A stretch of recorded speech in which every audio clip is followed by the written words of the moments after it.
Okay, ladies and gentle bugs and germs and all that sort of aspect. Welcome back, ladies and gentlemen.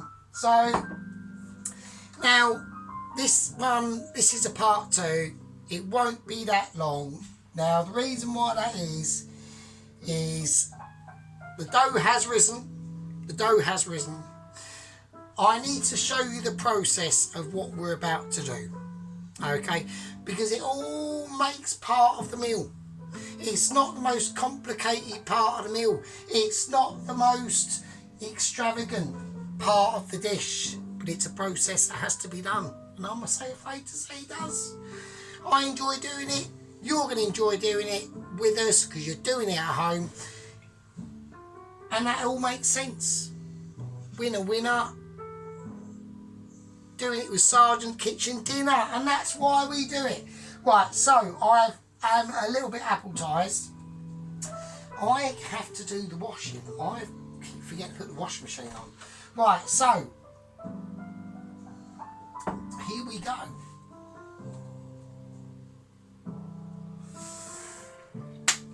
We're going to uncover the dough. Okay, now I have no idea how much it's arisen, and nor do you, and we're going to find out right now. Bloody hell. Right, okay. Let's get it onto the surface. I'm going to dust off a little bit of dust on the surface. Some flour, because I don't want it sticking, right? So we're going to empty this load out. It should come out quite fine. It's done it.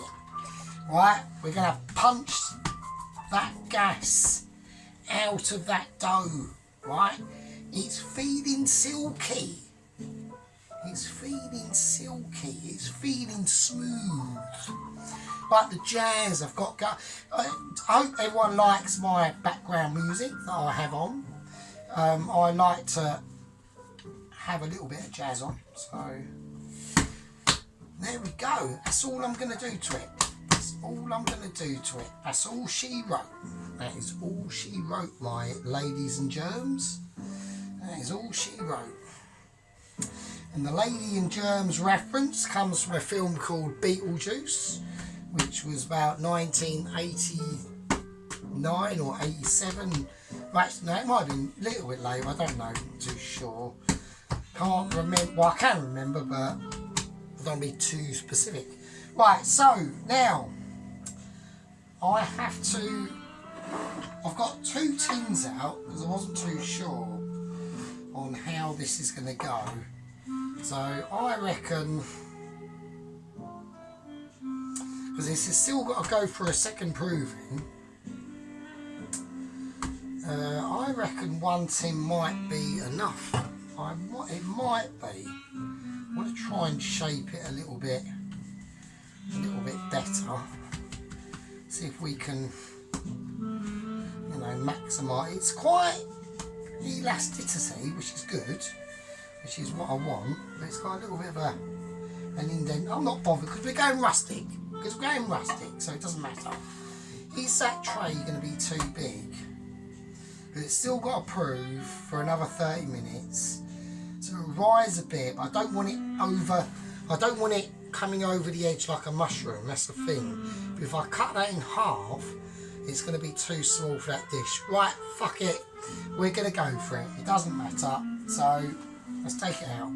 Right, first thing I want to do is I want to just line the inside of that tin with some butter.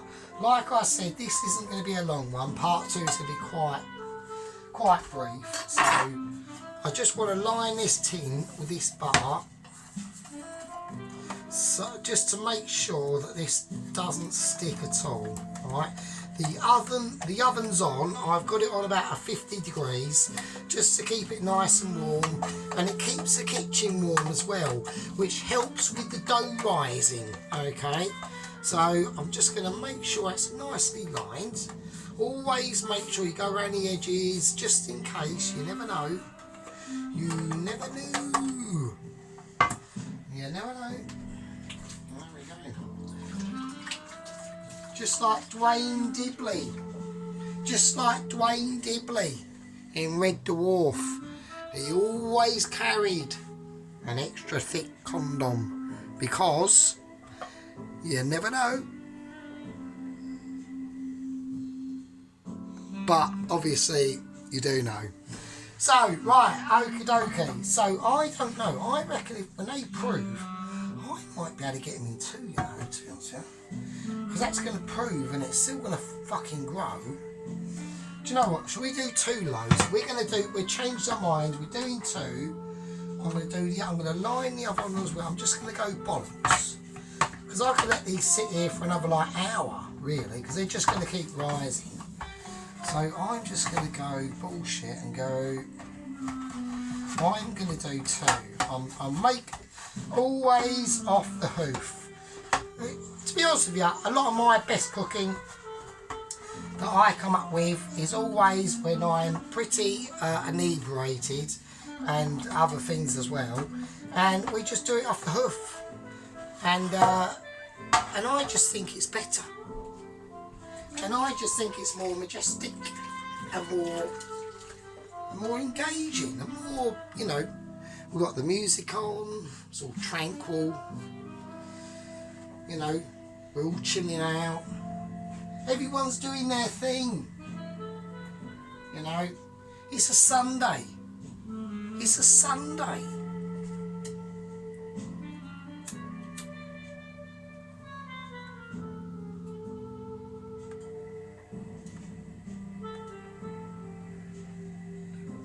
Sunday majesticness. We're all relaxing. We're all taking it in with each other and giving it and transferring ideas and communicating. And if you like, subscribe. And if you like, leave a comment. Let me know. I want to know your thoughts. I want to know your thoughts. What's going on? It's a relaxing Sunday. It's about 6:30 here in the afternoon. I've got the washing machine on. It's January. It's a bit cold outside. It's nice and cosy in here though. It's the coziness of the club. And it's the gang of 91. The gang of 91 now. Obviously when it gets to 100, I will be doing I think the 100 subscriber mark, the gang members will call for probably an Indian makeaway. Yeah, what's your choice? Would you like me to do an Indian makeaway, a Chinese makeaway, a pie, maybe a Sunday dinner, maybe none of the above, maybe something completely random that I've never done before? Michelin, we can handle it.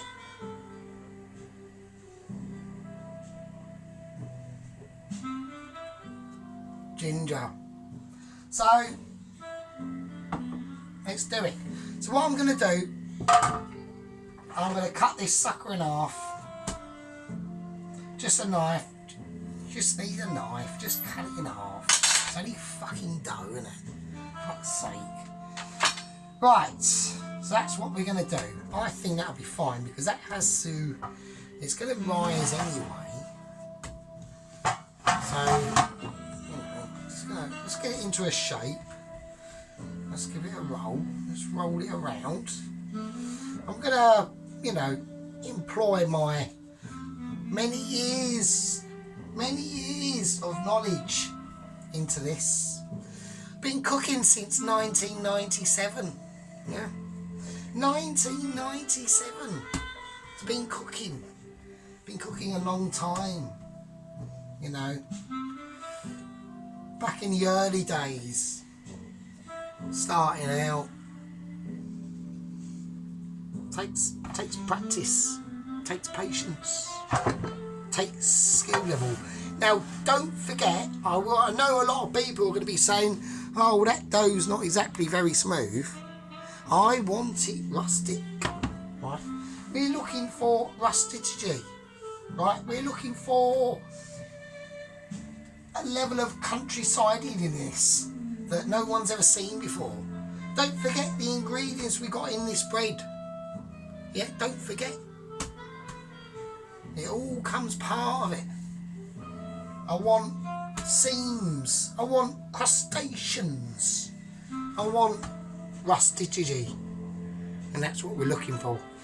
So I'm going to lay this down a bit, not too flat. I want them loaves.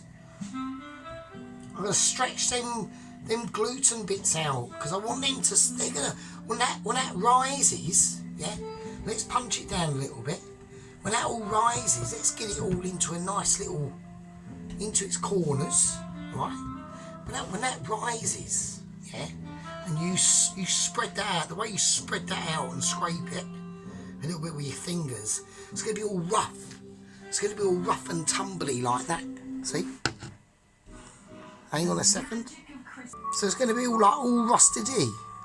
Yeah, it's going to be farmhouse. It's going to be like, you know, the mother of the local farm made it. You know, that local bird. Also, as well, give it a toss in the pan. Hang on a second. Right, okay, sorry about that. So I'm always in demand in the world of Michelin. Right, phone's ringing, I've got to answer it. It might be that call. Yeah, it might be that call. It might be, Sargent, you're too amazing. Come into fucking Gordon Ramsay's for a chat. We need to speak to you. Might be, we don't know. Right, so we've turned that one over. We're going to do the same with this one. Right, I'm checking my rubbish camera productions just in case. Right, we turn it over. Right, same thing. We're going to grasp it. I want it spiky. Right, I want it rustic.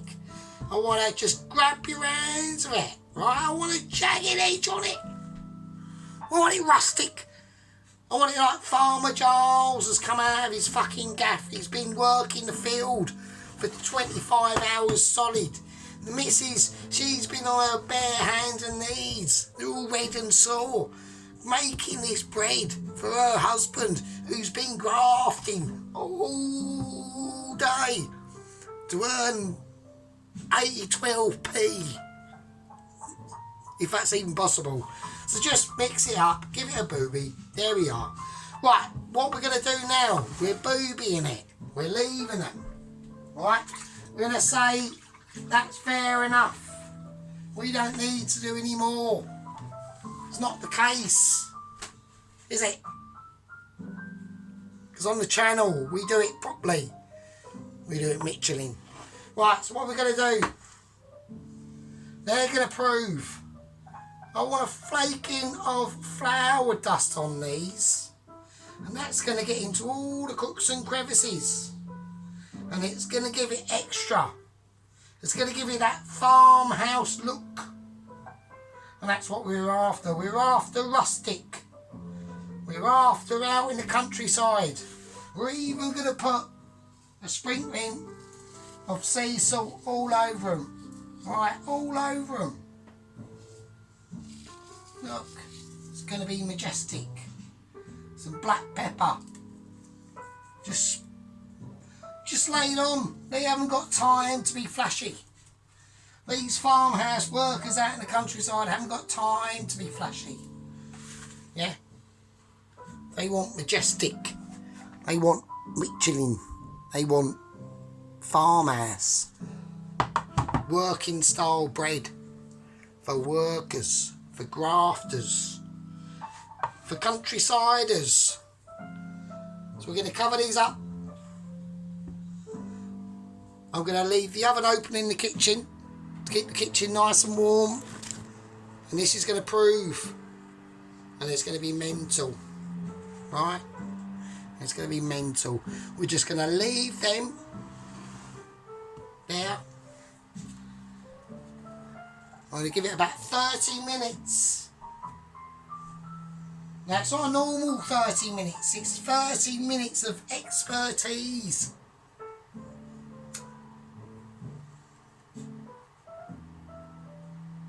Doing it for you. Right. Sorry about the interruptions, but we are a man in need. And a man in need is a man indeed. I will see you in part 2. Well, I'll see you in part 3 because this was part 2. So what am I talking about? That was part 2. I will see you in part 3. Cheers. I'll leave it with you.